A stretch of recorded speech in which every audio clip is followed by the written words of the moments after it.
अस्सलाम वालेकुम स्टूडेंट्स। आज का जो हमारा टॉपिक है वो है हाइब्रिडाइजेशन।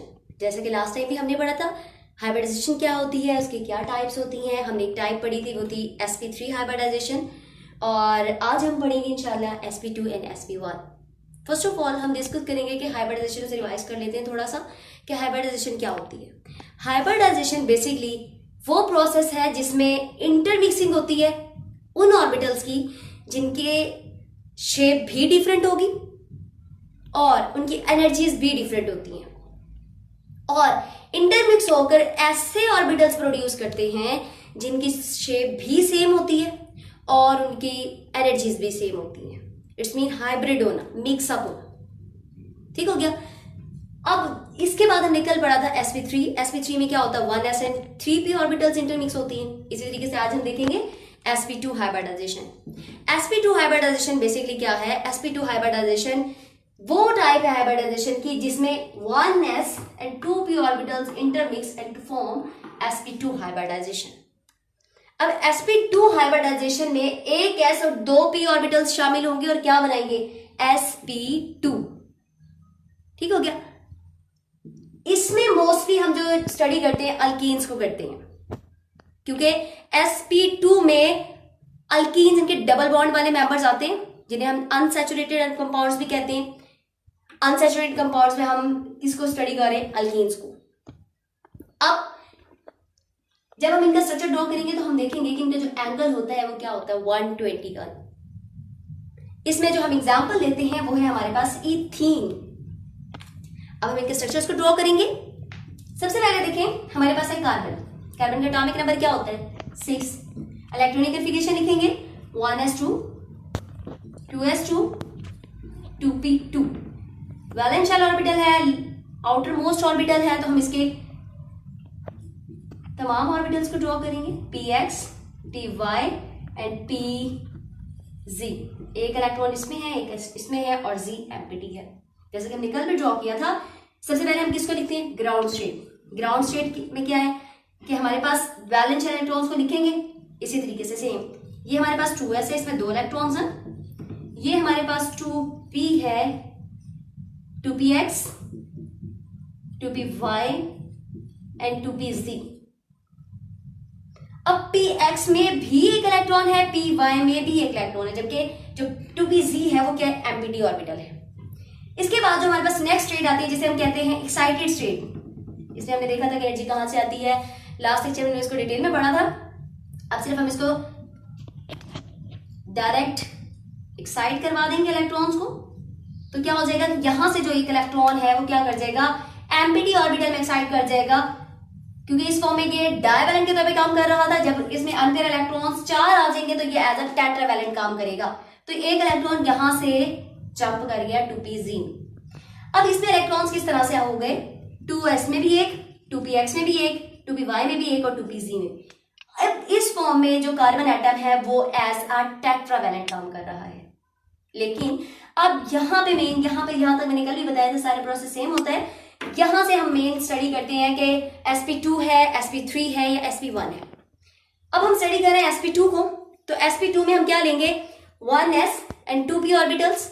तो हमारे पास क्या बनेंगे? कंप्लीट टोटल कितने बनेंगे? 3। एक s और 2p, 3 ऑर्बिटल्स बनेंगे। तो हम इसे फिर इसके बाद लिखते हैं हाइब्रिडाइज स्टेट, क्योंकि हमें चाहिए कितने? एक s चाहिए और 2p चाहिए, क्योंकि हमारे पास हाइब्रिडाइजेशन कौन सी है? sp2। तो हाइब्रिडाइज स्टेट में हमारे पास जो कंप्लीट बनेंगे वो होंगे एक s और 2p। हाइब्रिडाइज होकर 3 ऑर्बिटल्स बना देंगे। अब इसमें हर एक ऑर्बिटल जो है, अनपेयर इलेक्ट्रॉन जो है, वो एज अ sp2 वर्क करेगा। हम डिफरेंशिएट नहीं कर सकते कि ये वाला इलेक्ट्रॉन s का है, ये वाला इलेक्ट्रॉन p का है, ये px का है या py का है। ठीक हो गया। अब इसी तरीके से ये हमारे पास सारा होता है sp2 का फिनोमिना। अब एक इलेक्ट्रॉन हमारे पास जो है वो अनहाइब्रिडाइज इलेक्ट्रॉन बच गया है पीछे। इसको हम एंड पे जब हम स्ट्रक्चर ड्रॉ करेंगे तब देखेंगे ये जो अनपेयर इलेक्ट्रॉन्स या अनहाइब्रिडाइज इलेक्ट्रॉन है ये किस लिए यूज होता है। अब हम क्या करेंगे? इसका स्ट्रक्चर ड्रॉ करेंगे। जैसे कि इथेन का स्ट्रक्चर है, एक से शॉर्ट क्वेश्चन में भी आ जाता है, और ये जो टॉपिक है वो बोर्ड के लिहाज से भी बहुत इंपॉर्टेंट है। Long question as well as short question में भी बहुत सारे क्वेश्चन होते हैं इसमें से, अभी हम इंशाल्लाह देखेंगे नेक्स्ट जी। अब हम करते हैं इसका स्ट्रक्चर ड्रॉ। तो स्ट्रक्चर जब ड्रॉ करेंगे तो कार्बन, एक कार्बन एटम, ठीक है, एक कार्बन एटम के 3 अनपेयर इलेक्ट्रॉन है। अब हमने क्या करना है कि जब हमें पता चल गया हमारे पास 3 अनपेयर इलेक्ट्रॉन है, तो हमने उनको ड्रॉ किस तरह से करना है? हमने उनको ड्रॉ इस तरह से करना है कि उनके जो ऑर्बिटल्स की मैक्सिमम डिस्टेंस है उनके दरमियान और जो रिपल्शन है वो मिनिमम हो। तो हम उसे किस तरह से ड्रॉ करेंगे? 3 है तो फैन लाइक स्ट्रक्चर में करेंगे, 1 2 एंड 3। तो जो फैन लाइक स्ट्रक्चर हमारे पास आता है ये 120 एंगल होता है, जो कि मैंने यहां लिखा था, ठीक है, 120 120 120 360 ओवरऑल हमारे पास एंगल बन जाता है। तो देखिए एक हमारे पास ये कार्बन एटम है, पहले हम इसकी कर लेते हैं, एक हाइड्रोजन इधर, एक हाइड्रोजन इधर हम एक कार्बन एटम ड्रॉ करेंगे, इसके भी इसी तरीके से, ठीक है। फैन लाइक स्ट्रक्चर मीन के हम इसमें क्या करें, 3 ऑर्बिटल्स को मैक्सिमम डिस्टेंस पे ड्रॉ कर रहे हैं। तो एक हाइड्रोजन एटम यहां पे आ जाएगा, एक हाइड्रोजन एटम यहां पे आ जाएगा। अब देखें ये सब के सब क्या है कि कार्बन एटम जब हाइड्रोजन से इससे अटैच होता है तो हाइड्रोजन की तो 1s है और ये क्या है, sp2s, ये क्या है sp2 और ये कार्बन एटम भी क्या है sp2, ये क्या है sp2s, ये क्या है sp2s, ठीक हो गया। अब देखिए ये वो मेथड जो मैंने कल भी बताया था कि एंटी टेस्ट में भी यूज होता है। हमें कैसे पता चलेगा कि एटम किसी कंपाउंड को देख के कि वो उसकी हाइब्रिडाइजेशन कौन सी है, हम उसको कैसे देख सकते हैं? हमें पता किससे चलेगा? जितने नंबर ऑफ उसके अंदर सिग्मा बॉन्ड होंगे वही उसकी हाइब्रिडाइजेशन होगी। देखिए अगर इस कार्बन को लेते हैं, एक सिग्मा बॉन्ड ये है, 2 ये है, 3, तो हमारे पास एक s और 2 p, ठीक है, 3 हमारे पास सिग्मा बॉन्ड बनते हैं। तो हमें पता चलता है कि हमारे पास हाइब्रिडाइजेशन कौन सी है, sp2 हाइब्रिडाइजेशन है। अब हमने क्या देखना है, हमें वो ऑर्बिटल ड्रॉ करना है इसके ऊपर जो कि क्या था, अनहाइब्रिडाइज्ड ऑर्बिटल था। अब हम उसको ड्रॉ करेंगे। अनहाइब्रिडाइज्ड ऑर्बिटल जो होते हैं हम उसको भी इसी तरीके से इसके ऊपर ड्रॉ कर देते हैं, ठीक हो गया। और ये आपस में क्या करते हैं, क्लाउड बना लेते हैं, बॉन्ड बना लेते हैं। यहाँ पे सॉरी हमने लिखा हुआ है पहले भी। तो इस तरह से ये क्या कर लेते हैं, पैरेलल ओवरलैपिंग से बॉन्ड बनाते हैं, जो कि बॉन्ड कौन सा होता है, पाई बॉन्ड होता है। ये सिग्मा बॉन्ड होता है नीचे वाला, ये पाई बॉन्ड होता है। अब यहाँ पे क्वेश्चन भी है, क्वेश्चन क्या है कि सिग्मा बॉन्ड हमेशा स्ट्रॉन्गर होता है, ठीक है, क्या होता है, एक्सरसाइज का क्वेश्चन है, सिग्मा बॉन्ड जो है वो स्ट्रॉन्गर होता है देन पाई बॉन्ड। रीजन क्या है, रीजन आपके सामने है। सिग्मा बॉन्ड जो है basically head to head overlapping से बन रहा है और इसमें जो न्यूक्लियाई का पार्ट है वो ज्यादा इंक्लूड हो रहा है बनिस्बत पाई बॉन्ड के, और पाई बॉन्ड जो है पैरेलल ओवरलैपिंग से बन रहा है, इसमें जो न्यूक्लियाई का पार्ट है वो बहुत कम यूज हो रहा है, इसलिए जो पाई बॉन्ड है वो वीकर होता है देन सिग्मा बॉन्ड। इसी तरीके से आप नेक्स्ट चैप्टर में इंशाल्लाह पढ़ेंगे कि जो अल्कीन्स होते हैं वो रिएक्टिव होते हैं, वो इसलिए होती है क्योंकि जो पाई बॉन्ड होता है वो वीक होता है, इसको जल्दी से ब्रेक हो जाता है, और जो सिग्मा बॉन्ड होता है वो अल्केन्स जो होते हैं वो लेस रिएक्टिव होते हैं। वो यही रीजन है कि जो सिग्मा बॉन्ड होता है वो क्या होता है, स्ट्रॉन्ग बॉन्ड होता है, उसको ब्रेक करना डिफिकल्ट होता है, इसलिए वो जल्दी से रिएक्शंस नहीं देता। तो ये तो सब था sp2 के बारे में। अच्छा जी, नेक्स्ट हमारे पास क्या है, sp1। sp1 में जैसे हमने पढ़ा, sp3 में पढ़ा है, sp2 में पढ़ा है, इसी तरीके से हम sp1 में भी देखेंगे 1s एंड 1p ऑर्बिटल जिसमें इंटरमिक्स होंगे और क्या बनाएंगे, ऐसे हाइब्रिड ऑर्बिटल बनाएंगे, sp1 प्रोड्यूस करेंगे जिसमें सेम एनर्जीज और सेम शेप्स होंगी, उसे हम क्या कहते हैं, sp1 हाइब्रिडाइजेशन। इसे मोस्टली हम जो अल्काइंस को डिस्कस करते हैं, ठीक है। अब देखें इसमें हमारे पास ज्यादातर आ जाते हैं अल्काइंस मेंबर, और जो बॉन्ड एंगल होता है वो तकरीबन होता है 180, प्लेनर होते हैं ना, लीनियर होंगे, 180 अबव 180 बिलो, 360 ओवरऑल हमने बनाना होता है। तो ये हमारे पास बन गया 180 डिग्री इसका जो एंगल बनता है, ठीक है। अब अल्काइंस का हम एक मेंबर ले लेते हैं, जैसे फॉर एग्जांपल हमारे पास है ethyne CH triple bond CH। अब एक कार्बन एटम ट्रिपल बॉन्ड दूसरे कार्बन एटम से जुड़ा हुआ है।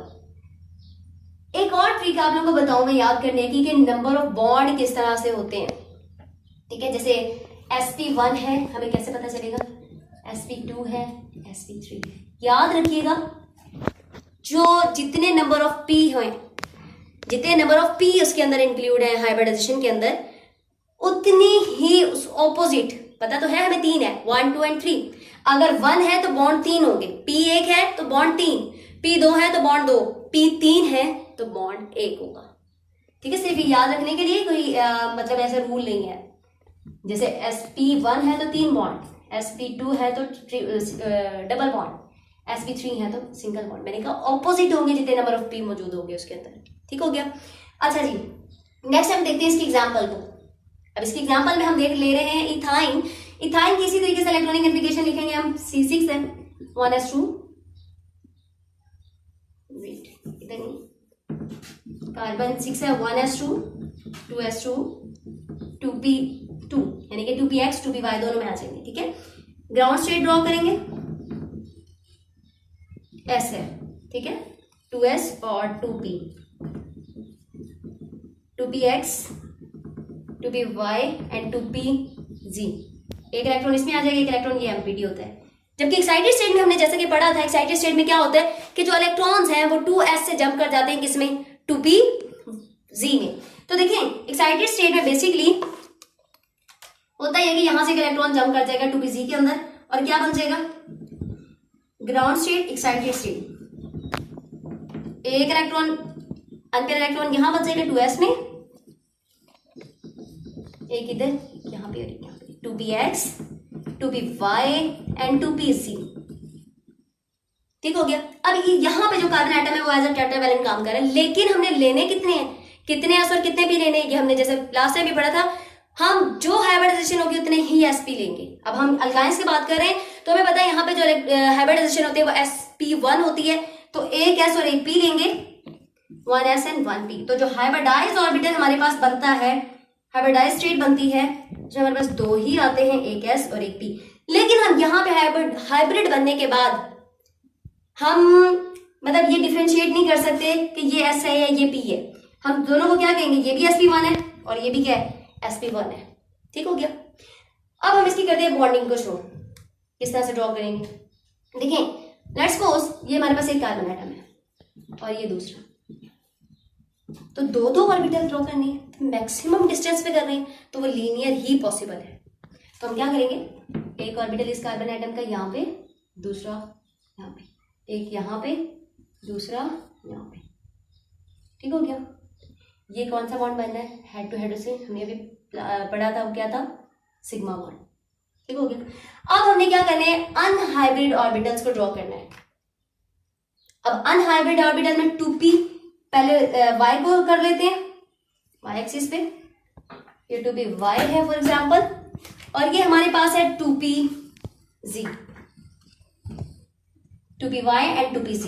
अब इनके दरमियान इंटर बॉन्डिंग शो कर देते हैं, 2py का क्लाउड, पाई बॉन्ड इसका। ठीक हो गया। और ये क्या है, 2pz।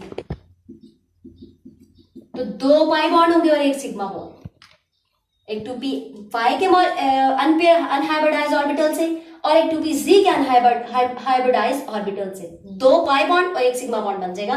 तो हम इसको क्या लिखते हैं, carbon triple bond carbon, single bond hydrogen, एक सिग्मा बॉन्ड और दो क्या है, पाई बॉन्ड है। अब हम क्या करेंगे, इसमें अब हाइड्रोजन की बॉन्डिंग शो करेंगे। ठीक है।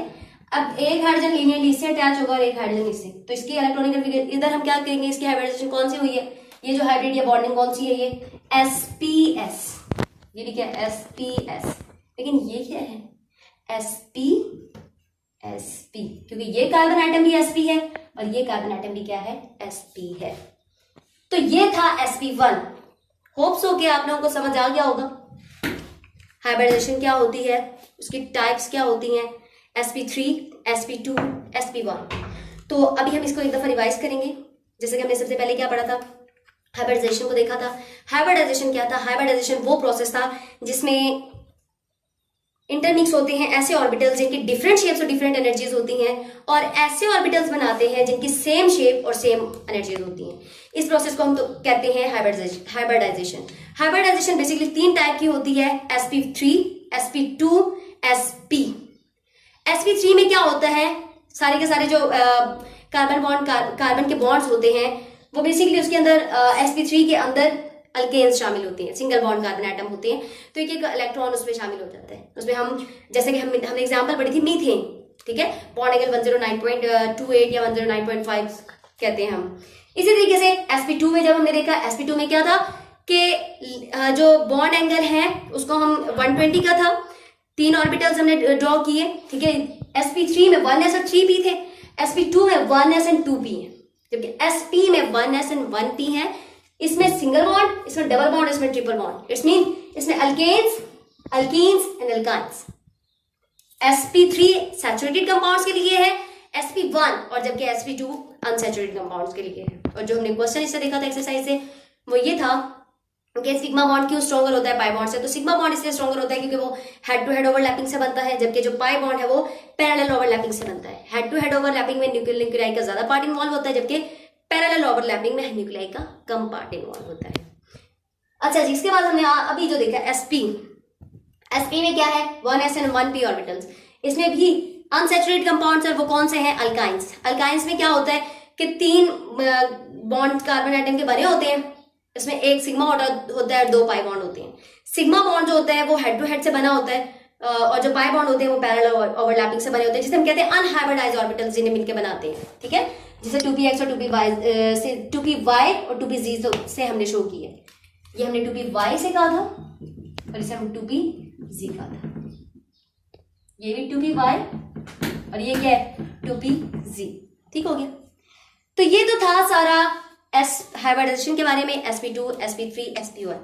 होप सो कि आप लोगों को क्लियर हो गया होगा। इंशाल्लाह नेक्स्ट लेक्चर में हम नेक्स्ट टॉपिक डिस्कस करेंगे। तब तक के लिए अल्लाह हाफिज।